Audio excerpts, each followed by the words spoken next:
real. Dating today feels like a revolving door of situationships, DMs, and broken promises. And for those back on the scene, this new wave of dating is nothing like it used to be. No one's courting for purpose anymore. As believers, we're called to something higher. This isn't just about butterflies and late-night texts. It's about purpose, covenant, and kingdom building. In this episode, we're breaking down the real difference between Christian dating and the world's version, and why where you're headed matters more than how you feel in the moment. If you're tired of casual, craving something that will last, and ready to date in a way that honors God and leads to lasting love, welcome to the room. Pull up a seat. Let's talk about it. Man, let's get to it. This is an exciting topic. But for the four of us here, there's one of us who's in this season right now. Gabby, what are you seeing right now in the culture, the dating environment right now? What's going on? It's a dumpster fire. Dang. I can't lie. It's so bad. And I feel like it just keeps getting worse for me. But no, I think that begs the question: where did we go wrong? What's going on right now? And we'll be able to get into some of that while we talk. But let's just start. What's the purpose of dating, though? Like, why do we date? Well, for dating, we're working our way to marriage. Facts. From a Christian standpoint, I don't know what the world's doing. They're doing whatever they want. But yeah, as Christians, like for dating, we, I guess, go into a courtship, and we're getting to know the person, and then we're making sure our goals and dreams align, and that we're equally yoked, and then work our way to marriage.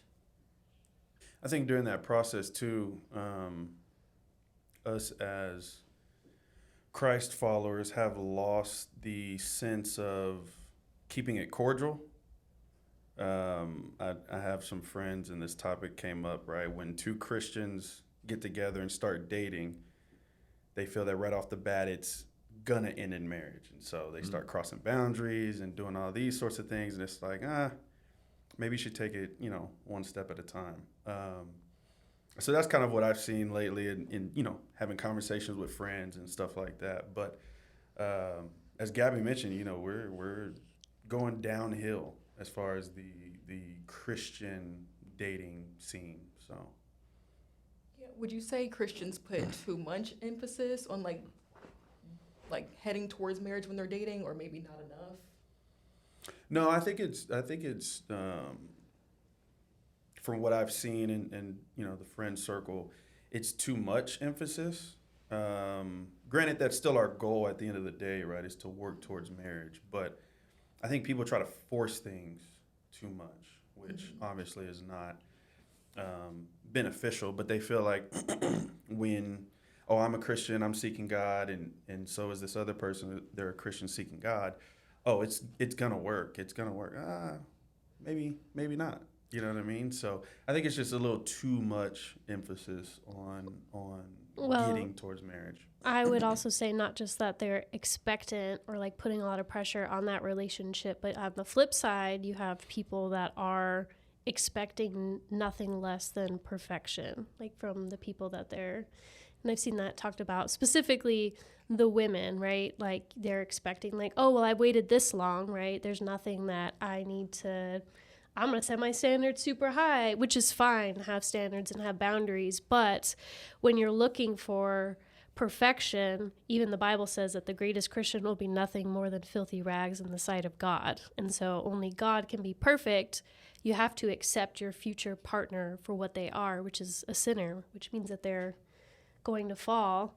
Look at David and Abraham in the Bible. They were described as men of God and favored by God, but they were messy husbands. Yeah. Mm. And not saying that should be the standard that we're looking for husbands to cheat on us or have multiple spouses, but two things can be true. You can be a man of God, and you can also fail, as we inevitably will. What failure is allowed? Like what are the non-negotiables of dating as a Christian or a Christ follower that we won't tolerate? What won't we tolerate? Like you said, talking about Abraham and David, like there's obviously infidelity there. But like, I think we have to identify those things so that we can know what we're not going to accept, and then we can identify what we will accept too, because perfection is unattainable. Well, I think the first one would be starting as not having a relationship with God. I think that's the bare minimum, is what you won't accept. Gabby, what is one of your immediately cross off the list? Yeah, Gabby, do tell. Why y'all gotta put me on the spot? Well, Yeah, I know. I'm the only one at this table who's not married. Somebody that's not a Christian for sure. Cause then like things kind of get messy. Like you get pulled in another direction and you're like, no, I want to stay here. And they're doing like whatever they do, whether they're like of another denomination or another like religion, or they're just not religious at all. It can really bring down your walk with Christ. The Bible talks about guarding your heart. And PK talked about it too when he was teaching on Dateology. He taught on Dateology like 4 years ago, maybe something like that. But he talked about how if you don't guard your heart, you can get led down a path by somebody and it can change the course of your life, right? You can get tied up spiritually, like with soul ties, right, to someone. And that just completely alters your path when you don't guard your heart. So like y'all said, I think being spiritually, a match spiritually, right? You have to believe the same things is a non-negotiable. For me, when I was looking, I didn't want somebody that was outside too much. Like I was what do you mean by outside too much? in the streets. Wow. Okay. Oh, I understand now. Thank you. You're welcome. You're welcome. But no, like I just think if we're gonna live a similar lifestyle, right? I'm not doing that. I wouldn't want my significant other, my spouse, the woman I'm pursuing, to be doing the same thing. Like it just didn't align to me. So I think our beliefs have to align in our spiritual walk, being both followers of Christ, as well as just the way we live our lives. yeah, and I guess I can comment on that a little bit. When I was about to say my current husband, when I meant to, well, I was gonna say my Your husband. current. Yes, Current is crazy. though.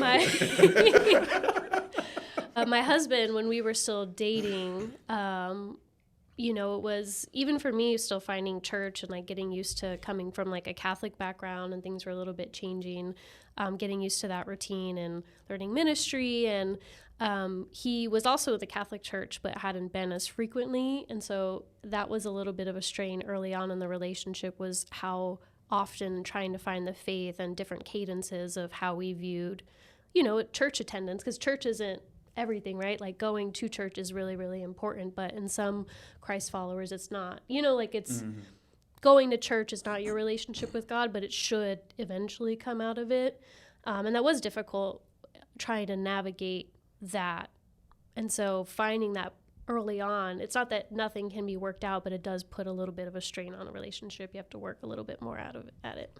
How do you feel that and this is coming from a perspective of, I met my wife in the church, and so that was just smooth and easy. We were at church every Sunday, so on and so forth.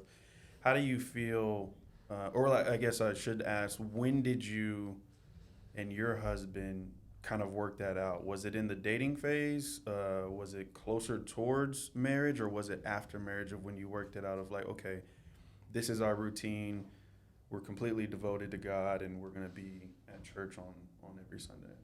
I think it did get a little bit as we were gearing up closer to marriage, right? Like doing all of the marriage keepers, pre-marriage keepers ministry counseling with Pastor Keith, and realizing just truly like, the heaviness of the covenant and like what this all really means. It's not just putting on a show and coming, which is something that my husband was always really adamant about, was like, I want to make sure that this walk is for me and I'm not just doing it just because.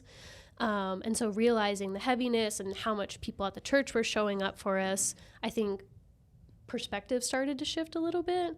And then now, it's become a part of, and it's hard because he works a job that sometimes has to work on the weekends. So that kind of ebbed and flowed. But Were you, I guess question for the group and as a whole, were y'all looking for, or Braylon, were you looking for a wife in the church? Or were you like, did it just did you happen upon Dominique, your wife? Yeah, so she slid in my DMs. So Like literally, or yeah, just okay. no, I literally got a haircut. And shout out my boy Hans. My boy Hans, my barber, he watches the podcast. So Hey, shout Hans out is to nice. him. Yeah, so I just got a fresh Hans fade. You know what I'm saying? You know about the Hans fade. You know what I'm saying? And then Not just, the COVID cut. It's crazy coming at the COVID cuts. But no, on a serious note, I wasn't looking. I was in some prior relationships and I cut them off very early. Going back to what we talked about earlier, not getting too involved too early, especially if you know as a man, you know if this is going to lead to marriage, if not. So I cut those off, and then I was just like, okay, God, I'm really just chilling. You know, I'm here, I'm locked in with you. You know, you lead me where you want me to be, and then sure enough, you know, got a good haircut, and here she comes. You know what I mean? So that's how we got locked in. It was through DMs. I think ours was similar. You know, me and Kayla, we grew up around each other, but weren't really like, you know, I wasn't pursuing her. Right. But yeah, we connected on Snapchat again, and then it was, yeah, we just ended up linking up, and then it's like, okay, like, yeah, I see you, you know. But I wasn't looking for my wife in the church either. That's probably, I was going to ask you guys, and refer back to what we were saying earlier, putting too much emphasis on the dating scene. But I think that's the key, is you both said you weren't looking for it. And so that is actually something that Pastor Keith talks about in his book, Dateology, is it's very, very important to be content in your singleness and not just you're single and just eagerly waiting and oh, I can't, and then you're seeking for something that's maybe not there. You're trying to put too much strain on the relationship, and you're not fully present in what you're called in your single season, right? Which is a beautiful thing if you really look into it and how much work you can truly do for God, you know, when you're single. You met, or y'all started talking on Snapchat. We started talking on Instagram. Mm-hmm. How do we feel, and I'm taking a step further, right? How do we feel about dating apps? Are we for it? Are we against it? Are we kind of neutral? What's the thought process there on dating apps? Well, I think anything, if used the right way, you know, it doesn't have to be bad. I mean, you know what you're doing when you download the app and what your intention is. So I don't think the apps are necessarily the issue. I never had to download dating apps, but Gabby, you mentioned you tried the dating apps, which means you're probably not for them anymore. I'm not against them though, because there have been successful marriages from dating apps. It just didn't work for me. When I was in this space where I was not dating intentionally my entire life, there was a time where I hopped on there but when I reflect, my heart wasn't right. I was, I guess I won't say lonely. That's extreme, bro. Hey, bro, it's a safe space, bro. It's okay. We are in the room, but I wasn't lonely. But you know, I was like, okay, I want to meet somebody. I had this desire to be in a relationship, right? And we can talk about that too later on. But yeah, I hopped on there and I was like, the culture of dating apps is different, especially from dating from a biblical perspective, right? Your heart can be right going into the app, but a lot of the people you meet Or in the world. they got different vibe on that app. You know what I'm saying? They trying to get 1, 2 things. And the crazy thing is, you can sort people by religion. So Really? you can say, Wow. you can say Christian, this is a deal breaker. So they won't show you anybody else that's not Christian. But even though you're going through Christians, they're not on the up and up. Mm-hmm. But okay, so I mentioned that I wasn't dating intentionally. Is that wrong? Yeah, actually, what did you mean by that? You weren't dating intentionally. Can we expound on that a little bit? I was not trying to get married, bro. I was in no mindset of I'm looking for my wife at that time. Understood. At that time, I always thought, right, that I would go to college, meet my wife in college, get married shortly after college, you know what I'm saying, start a family, right? That was the logical progression of my life. That didn't happen. And so I was living in Dallas, you know, and I was living, right? I wasn't right spiritually. I was not seeking after God occasionally, Right. but not consistently. And I was like, okay, my friends are on the app. You know what I'm saying? They're talking about XYZ, whatever her name is. Let me see if I can get on the app. They encouraged me to get on the app. So then I was like, let me swipe through here. Left, right, left, right, left, left, left, left, left. I don't remember which one is good or bad. Left is bad. Oh. He wanted to be the Yeah, other you way. wanted to be the other way. You know? Look at God. Look at God. But yeah, that's the space that I was in when I was using those apps and stuff like that, and it just wasn't marriage focused. It was not Christian dating. Well, and to clarify, that's not necessarily a bad thing. Like PK talks about in his book, you can date casually, but leave it at that. And you can date multiple people casually and set those Or boundaries. not casually. I think it's cordially. I think it's both. You can do free, there's free and then there's cordial dating if you want to continue seeing that person. Let's talk about that real quick. The dating multiple people. How do you I don't feel think- about that? I don't think it's what you're thinking. I'm I not- think it's yeah, just, it's not hey, monogamous. it's cool.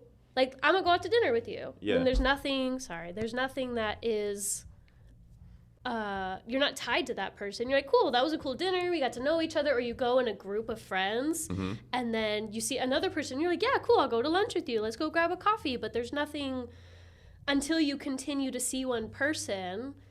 But the point is that if your monogamy is meant for marriage. 100%. Right. 100%. Agreed. My thought process, where someone may get confused, I'm texting you sun up, sun down. Yeah, right. Do you have we- this Do I have what? that experience? Uh-oh. Not really, nah. I wasn't really a player. You know what I'm saying? I wasn't really moving like that.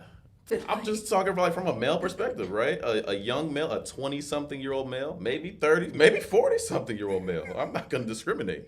But if I'm talking to you, you know what I'm saying, sun up to sundown, hey, how's your day going? Good morning. Right. Blase. And then we go on a date. Maybe we go on another date. And I'm like, hey, I'm about to go holler at Shirley over there. You text me, like, what are you doing? Oh, I'm on a date with Shirley. Or I'm out to dinner with Shirley. Who's Shirley? Right. Is right. that from a Or woman's you- perspective? Is that how You that have to looks? set your boundaries up front. You have to say that, so it's not a Yeah. surprise. Knowing, if we're saying that Christians should date, knowing how the world dates, the world is used to, either it's you're dating freely, dating a bunch of people, or it's you're one-on-one with one person. That can be confusing. But if you follow, more of Christian dating, you're saying that. And I don't think that, and you can correct me if I'm wrong, I'm only newly married less than a year, so I was still recently on the single market, but I think it would have been important had I gone back in time and done it all over again to be confident in expressing my boundaries, right? And not shame for setting them. So even if you do the cordial dating, right, and you do something a little bit more, you take it to the next step further, you should be able to set your boundary and say, hey, when you wear your hair up like that or you wear a certain scent, I do feel turned on by that. You should be able to say that with a partner who's also a Christian so that you're not prolonging that seduction. If that makes sense, that should be okay to say, not, oh, well, that's your problem. You need to work on that. I'm not doing anything. It's my body. It should be, hey, we're talking about that. Thank you for sharing that with me. I'll be sure not to wear that. So you're not tempting the person that you're with. You don't want them to stumble. Yeah, but all that to say is to go back to setting your boundaries up ahead of time and feeling comfortable. And if somebody doesn't agree with that, then they're not the person for you. I mean, period. You don't go chasing after, what you feel is lost if they're already not respecting something that you're being honest about. I also feel like we are too, just call it what it is. We're too much in the world, right? And that's for Christians and obviously those who are not Christians, because for you to say what you just said in regards to, I'm setting my boundaries up a certain way. I'm going on a date with you Thursday night, but Friday night, here we are with so-and-so. A lot of people would get hurt by that. Not hurt, but a lot of people would feel some type of way with that.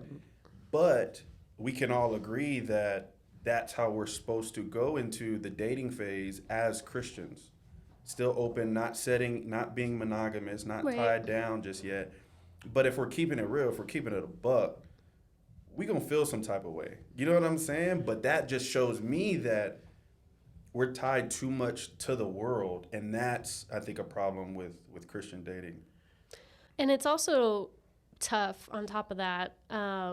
So we don't set our boundaries. We don't like to talk about things, because we're ashamed. And I think that all starts from when we're teenagers. Mm-hmm. And like you have all these raging hormones inside of you, and you're taught to, if you're a teenager growing up in the church, you're explicitly probably taught to obviously control all those feelings inside of you. And maybe that's, shame and like, oh, I'm feeling this and I'm not supposed to, and I don't know what to do with it, or all your friends are doing it and it's cool to have like a boyfriend or girlfriend around school. And I think it's not that you're talking to somebody with a fully developed frontal lobe, right? Like it's easy now that we're older looking back on it, but talking to a teenager where your habits are forming and starting, even when you're 22, if you want to go back, it's hard to, if you were already dating people like that, right? Like monogamous, if you've already, like you said, we're going to feel a certain type of way. Right. So I think it all really starts with the teens. And what I really liked about in Dateology is that PK specifically has a whole chapter for parents and talking to teenagers. And so this is kind of what this looks like. And in case y'all didn't know, we also have a celebrity here. Come on. Mr. Isaac and his on. beautiful wife, Kayla. You got to read the book and get to the end to see what we're talking about. But story really, behind that though, like we got married right before this book came out, but we went through like PK's premarital counseling and that sort of thing, and a lot of the things we learned in premarital counseling, we learned in the book too. right. But I wish I had it earlier, Facts. and I would have moved Right. differently, been better. But that's where that came from. He asked us for some words, and gave him some words, and got a picture in the book. Look at that. So he does mention certain things that when we talked about being comfortable in your singleness earlier, that you should be, and that automatically almost kind of disqualifies teens from dating, is uniqueness. You should be confident in your identity and who you are. Yep. You're not ready to date someone if you're willing to become someone you're not. And teenagers, you just meld at the drop of, a hat. It's like you're going with the flow, you're getting pulled in different directions. Wholeness, complete, looking for a compliment, not someone to fix you. When you've had multiple relationships, you're looking for, I've been hurt by so many people and this person just fills this void in my life, and that should never be that way. God should be in that void, and then that person makes you better. And then purposefulness, conforming to God's purpose for living, and you're content. I think not many teenagers that we know how to do any of those things. And so for parents, anybody who might be listening, that's something you could talk about with your teenagers as far as like the purpose of dating and maybe why they're not ready to do that yet. But it starts with open and honest conversations at home and being able to, have those conversations with one another, even just with your friends without feeling backlash. A lot of times, I don't think, as teenagers, we try to hide, right, our personal life, right, if we're going to call it that. Like, what do you have personal as a teenager? Let's be honest. Teens watching, nothing. You don't own nothing. Respectfully. Your parents already been through it. Disrespectfully, bro. Like, Disrespectfully. Yeah, straight to it. You don't own anything. So I remember me as a high schooler, right? I didn't want my parents like in my personal, like my social life too much. You know what I'm saying? There's a line. I'll tell them stuff, but not going to tell them everything. Yeah. To 16-year-old, 17, 15, whatever you are, teenage kids, like talk to your parents, right? Tell them about those things, because it's not you and them. It's not you and your little boo, whoever it is that you like. It should be, if you're going to come to the house, you can come hang out with everybody. Right. You know what I'm saying? You don't need to be alone. Like, what are we doing?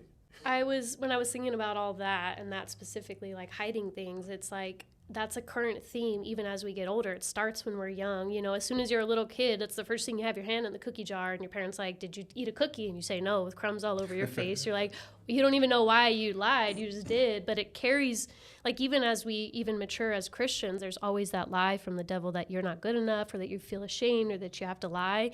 And then I remembered, I was like, why? Like, why is that something that teenager, like, why can't we be open and honest about it? And that's the first thing that happens in the Garden of Eden when they eat the apple, is it says Adam and Eve hid because they were ashamed. And so since the beginning, that's always been the number one lie that the devil has tried to come. And on top of that, there was this other thing that I heard, was that the devil didn't try to mess with Adam until God made Eve. And so the devil really hates relationships. It's a word all by itself right there. Drop a comment. Tell us how you feel about that revelation. Genesis, very, very hard-packed chapter in the Bible. Part of that, the devil hates relationships because, especially if we're getting into marriage, Right. it's a reflection of Christ in the church. That's what it's Right. supposed to be. And so I'm going to attack that. I'm attacking the church, not the building, the people in these relationships. And if he can destroy that, then he can get to you spiritually too, right? So it's spiritual warfare when the devil's attacking a relationship between two believers with these things that are like little lies mixed in with truths, like relationship goals on Instagram, right? That's a spiritual warfare attack. If we're gonna be honest, it's not biblical. So all those things that we see, I think we have to recognize that and filter that through a spiritual lens a little bit while we're in this flesh, carnal flesh. So I did want to go back to a point that we brought up earlier when we were talking about teenagers. For somebody who's over the net ministry, somebody who works with teenagers as a basketball coach, what do we think is, or what do we think should be the church's perspective when teenagers are dating, especially when the teenagers within the church begin to start dating? I would say not don't date, but you need to protect, guard your heart, and you need to guard the other person. You should be treating her like a sister in Christ, right? You might think she's fine, but there are boundaries that are set in the way you talk to her. I'm not saying be corny, you know what I'm saying, and not be yourself. I'm not saying that, but you don't cross the line, so that if it does not work out, y'all can go to church together. Y'all can take communion together. Boom. That's a good one. And y'all aren't at odds with one another, because you can't take communion if you're at odds with a brother or sister in Christ. There's no soul ties. Yeah. Yeah, I feel like as the young adults too, we should like be stepping up to help them, because we were more recently in that phase, and I feel like they'd be more receptive to us talking to them as opposed to their parents. Because you know, when you're an angsty teen, you're like, oh, my parents aren't right about this. They're not right about that. Da da da da da. No one ever understands you. Yeah. You don't We're get all it, different. Mom. So the younger saints we got to reach back and Yes. grab somebody else. I was We have thinking to that be- too. I think it's tough because it's a very slippery slope of like parents need to parent their children, right? Like I think it needs to start even when they're younger, but I think there needs to be a safe space for teens to do that, because naturally they just won't. Like they're not going to go to their parents and tell some things, but you know, set those boundaries as a young adult or whoever, if you're a mentor to somebody, and say, hey, you know, the things that we talk about, as long as it's not going to put yourself or your spirit, you know, with God in danger, you know, this can be a safe space, and just know that if I do have to go tell somebody and pastor, you know, like, so that those boundaries are set up front, but then they'll still seek counsel, seek advice. Is this right? Is this not right?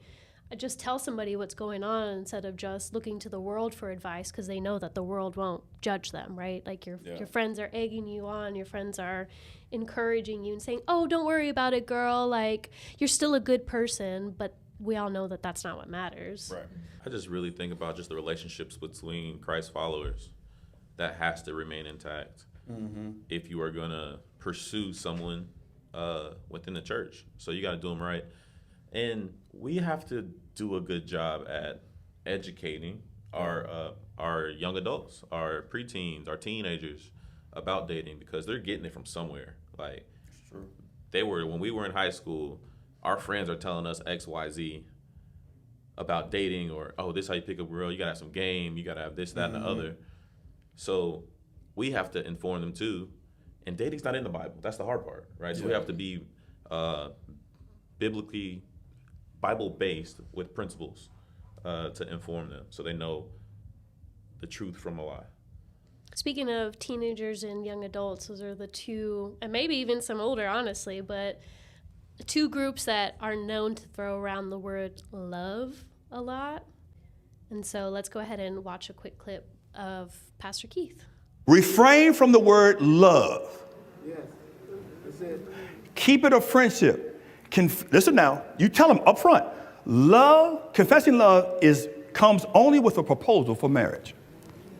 Don't tell me you love me, because love comes with marriage. Because you trying to say you love me because you want something else. Because love gives. Soon as y'all start talking that love talk, I love you, I love you, I love you. Don't you get weak? Love weakens you to prematurely do things that you should not be doing. Don't fall for that stuff. You refrain from monogamy. You refrain from what? Sex. You refrain from what? Love talk. And so how do we, feel about love specifically as Christian, and how does the world feel about that? Yeah, I'm not a fan of it. I think it's weird, honestly. Like, especially if you've known somebody for like a month or something and you're like, I love you. Like, what do you love about me? You barely know me. It just doesn't make sense. I think it's a manipulative word, right? If I tell you I love you, then You want something out of it. no, at times, you know what I'm saying? But yeah, you're trying to get them on a string. It's like, okay, I got them now.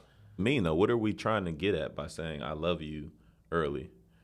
And I think you see it sometimes, like if you even just go basis, like in the movies, right? Like men say it when they messed up. They're trying to cover something else up. They don't want their partner looking too deep into something, or they say it because they, want this woman has doubts about them and, oh, I love you, baby. I love you so much, because they want something from it. And so even if your intentions are still pure, saying I love you still comes with a weight behind it. It still comes with, well, you said you loved me. If you loved me, you would do this for me, right? Then there's the flip side of not the person even just saying it, it's just the expectation behind it. That's also manipulative, going back. We don't really understand what the word love really means, right? Especially from a dating perspective, flipping it to more of a spiritual perspective. If we're being honest, we can't fathom Christ loving us, right? So if we can't fathom that, how are we going to fathom me loving this person and me willing to say I love you at an early stage? If anybody's saying that a month in, we need to have another conversation. But Much less not loving yourself first. right, exactly. And so I feel like we as Christ followers and people who are not Christ followers, we ultimately really, really should stay away from that word love until we fully grasp what that truly means and what you're giving up with that. So what does love mean in the culture, though? Like, outside of Nothing. nothing? I feel like it's kind of There's different types of love. Yeah. Like what? There's, I think, is it Eros? Okay. Isn't that more of the Feeling romantic type of romantic. love? There's agape love, Then which there's- is like love as an action. Yeah, agape thing. is everlasting. Yeah. It is whole and complete, and it's I love you because God loves me. There's no reason, you don't have to do anything for it. And then there's filial love, which is more like you're my friend, you're my family, like I love you. And so it doesn't mean nothing, but there are different stigmas attached to it, which is why as Christians it's even more important to set that gap and that boundary of, because the world just does whatever it wants with the word love and maybe it loses its meaning a little bit, we should hold it to a higher standard of weight in saving it. for You were marriage. talking, it made me think about, I think outside of like biblical context, I think it's more of like an infatuation. That's how I would describe it. Like if you're telling a girl I love you, it's like, man, I'm infatuated with you. I enjoy being around you. I like you. I think that's more of the context, but that love holds such weight in the Bible, in the culture, whatever, that it is like one of those manipulative words that just don't use it, right? If you are feeling somebody, I like you. I care about you. And I don't love you. like you said at the beginning, though, if you're especially not dating for marriage, why are you going to promise all these things from love, right? Like, love is patient, love is kind, love does not boast, it is not envious. And why are you going to promise all those things? You're not looking for something permanent. Well, let's talk about permanence real quick, 'cause that's really good. If we're dating without an end goal, how do you do that? How do you date and there's no timetable on anything, right? PK in his book talks about like there should be a timetable to where you are assessing to see if you're a match, right? In a threefold match, right? We talked about the body, spirit, and soul. But yeah, you can't date if there's no end game, right? So like, I know in the past, for me personally, when I was just casually dating, it was just like, okay, I date that person, and it was like, I remember at school in high school, it was like, oh, wow, we've been together for 6 months, or we've been together for 8 months. Like, what are we doing? Yeah. What's the point? A quote from Miles Monroe, which is also in the book: if you don't know the purpose for a thing, you will abuse it. Yes. And he talked about we get into relationships and we abuse people. Maybe it could be on purpose if you just got that spirit in you, or it could be like by accident because you are saying things like "I love you," or you are getting into a monogamous relationship outside of marriage, which is not intended for. And then you meet somebody else that may actually be your true spouse, and then now you're going to hurt this other person, even though your intentions weren't to hurt that other person. You're like, oh, well, had I known I was going to met her, I wouldn't have gone down this road with this person. So your point is you never meant to lead this person on until you met. Sometimes you just know. All right, so I was thinking about just dating, and it's hard. It's hard to date. When I was dating, it's hard to meet people. Once you get out of like high school, college, those are like the times in your life where you are around your peers, you know, like similar ages, similar phases of life, right? All these different things. And you become an adult, like where do you go to find a partner and someone to date? But that made me think about, does the church have a responsibility, or should the church be facilitating environments for Christ followers to meet one another and date? You just made me think of Club Now. Oh, no. No. No. Say it for the YouTube people and me, because I don't know what that is.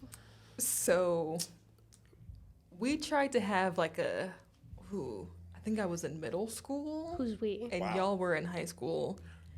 Braylon. NWCC. Okay, the church. Braylon. Yes, the Our church tried to have Oh, you was in there too, boy. Braylon.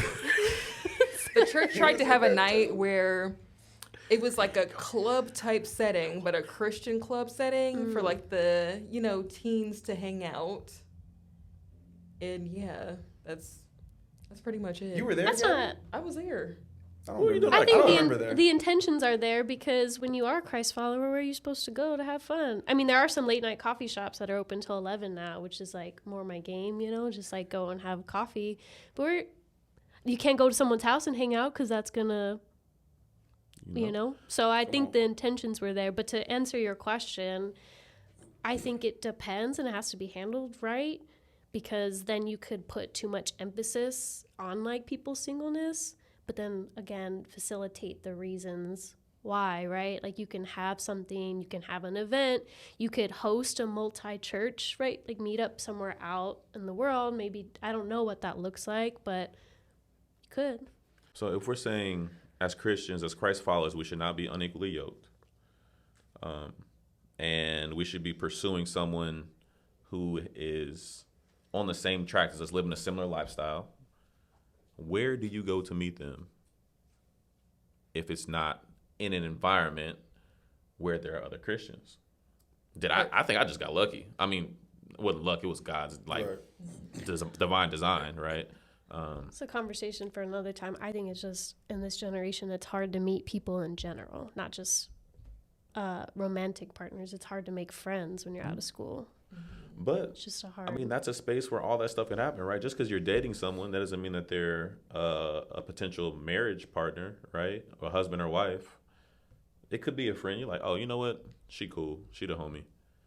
or you know, like, but I think it's important. What I'm getting at is it's important for us to have things like the young adult ministry, and it's not just for going to church and getting Bible study. Yeah, that's part of it for sure.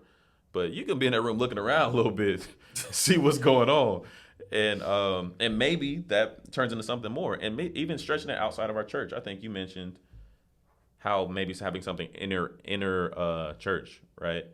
So you're just saying the church should have something to create fellowship more than what the church already has? Or are you saying the church should have something to foster a romantic relationship? Well, I mean, we do have marriage keepers. That's fostering romantic relationships tomorrow. But those are married couples already. yes, that's a different sort of thing. I think we should create environments where people of similar ages who are pursuing similar things can meet each other. And if God moves and they find a spouse, right? But I think that's one of the purposes of youth groups and young adults, not really youth groups. I'm not soliciting high school kids. I'm talking about people who are grown. Yeah. And in this season where they desire to be married, and it's hard to find people right now. So more on the side, if I'm hearing you correctly, more on the side of natural, genuine fellowship, not necessarily on the side of ending in a romantic relationship. You should be friends with somebody, or you should get to know them first. So it 100%, should that's how it happen starts. naturally. Yeah, but I just think we need spaces for that because it's hard. It's hard to find people who are like-minded that you may pursue. I talked to one of my friends, and they were just like, "Bro, I don't even know I don't meet anybody because I go home, I go to the gym, I go to church, I go to work." I think it's even out. I mean, not being a Christian, right? Like even worldly dating and secular dating, hear the same complaints. So that's one way that we're the same, whether you're a Christian or not. I mean, how does a man? How do you shoot at church? When I say shooting a shot, I mean talking to a girl. There you go. We got seasoned saints. We do got some seasoned saints on here. We love y'all. But that's some slang, shooting a shot like Steph Curry shoots from deep. That's when you like shoot from half court in the church parking lot. But how do you do that?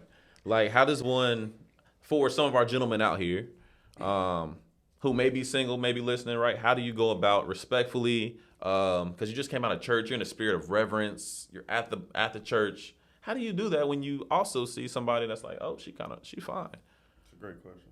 I would say just like keep it, I guess, friendly at first. Like, oh, hey, nice to meet you, or nice to see you, like, see you next week. And then kind of just build on that. Like, you're getting familiar with the other person. Don't just straight up say, hey, are you interested in? Oh. What if he believes tomorrow is not promised? And what if he's trying to take advantage of the current opportunity that he has right in front of you? Well, no? Doesn't work? I guess it could work. But, like, again, the approach. Gotcha. They need to work on the approach. So what I'm hearing is my single brothers need to work on their approach. What if there's a young man who has been following Christ, right? He's not in the world. He's not a worldly man.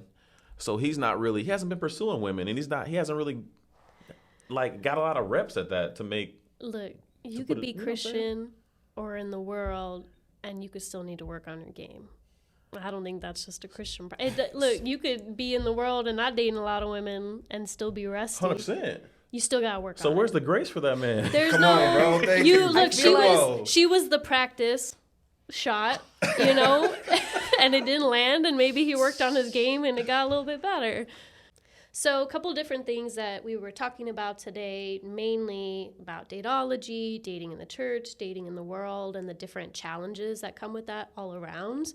And to say that none of these things are inherently wrong, right? Like love, relationships, dating, but it is important to remember that in the right place, a hot fire is delightful, but in the wrong place, it can lead to mass destruction. So whether that be love, whether it be sex, whether it be insert any number thing here, it's not inherently bad, but how you choose to use it can be really bad. Thanks for being in the room with us today, where real talk meets real faith. We hope today's conversation challenged you, encouraged you, or gave you something deeper to think about. Don't forget to connect with us on social media, and if this episode spoke to you, share it, tag us, and invite someone else into the room. If you would like to purchase a copy of the Dateology book, click on the link below or scan the QR code. Until next time, stay rooted, stay real, and stay in the room.